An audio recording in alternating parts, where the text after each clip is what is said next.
One of the biggest challenges of woodworking is finishing. It's sometimes a lot easier to do a good project until you get to the finishing part, and that's where disappointment often sets in. This is especially true if you're working in a home shop and you're applying a finish with a brush.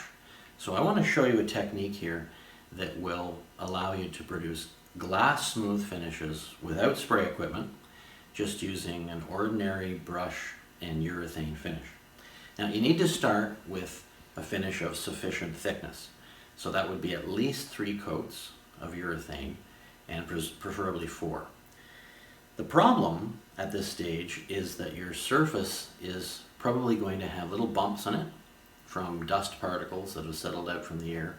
There may be some brush marks too, and these are the things that would make the finish ugly, and these are the things that I'm going to show you how to remove after the fact. It all comes down to the right kind of abrasion.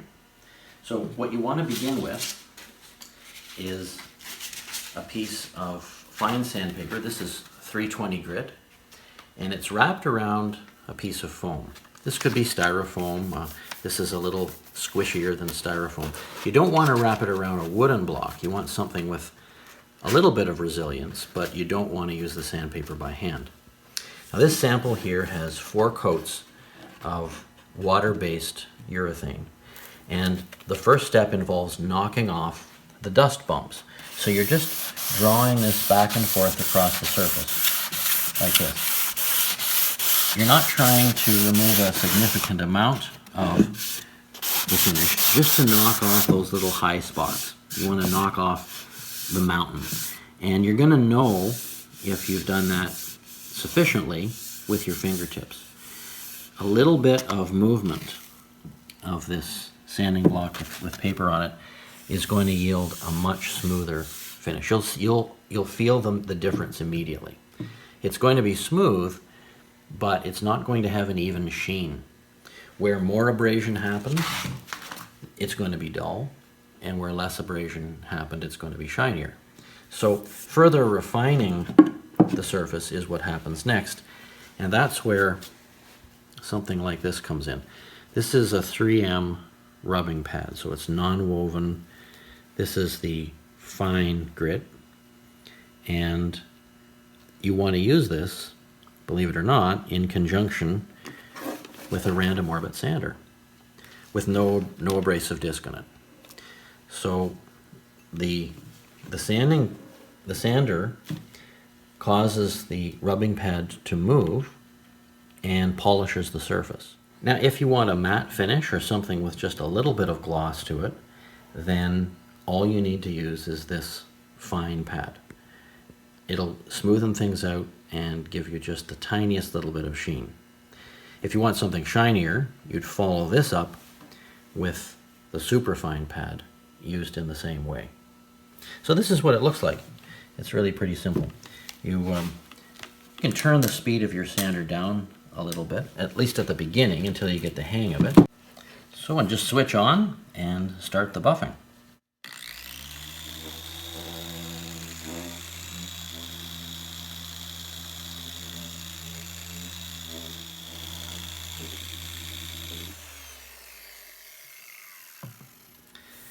Now this is a very flat sheen, so you're not going to see some reflections off of it, but it is extremely smooth. It just feels like a piece of glass, and it didn't start off that way. Now if you want it a little bit shinier, you can continue with the power buffing using this ultra fine pad.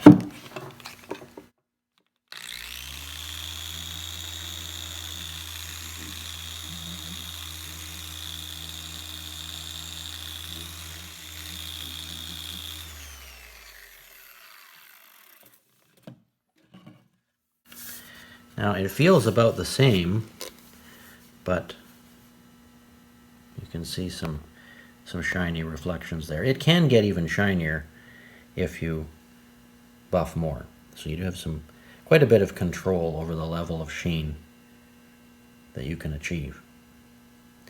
Now, not every woodworking situation is as nice and flat and open as this sample piece I'm showing you here now. But the same process can be used on any kind of shape or profile.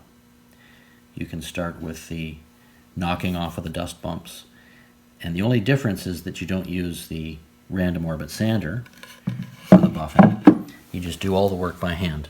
And these are flexible enough that they can go around contours and along the edges of panels where they meet stiles and rails, so you can get this kind of result on any surface you might be dealing with.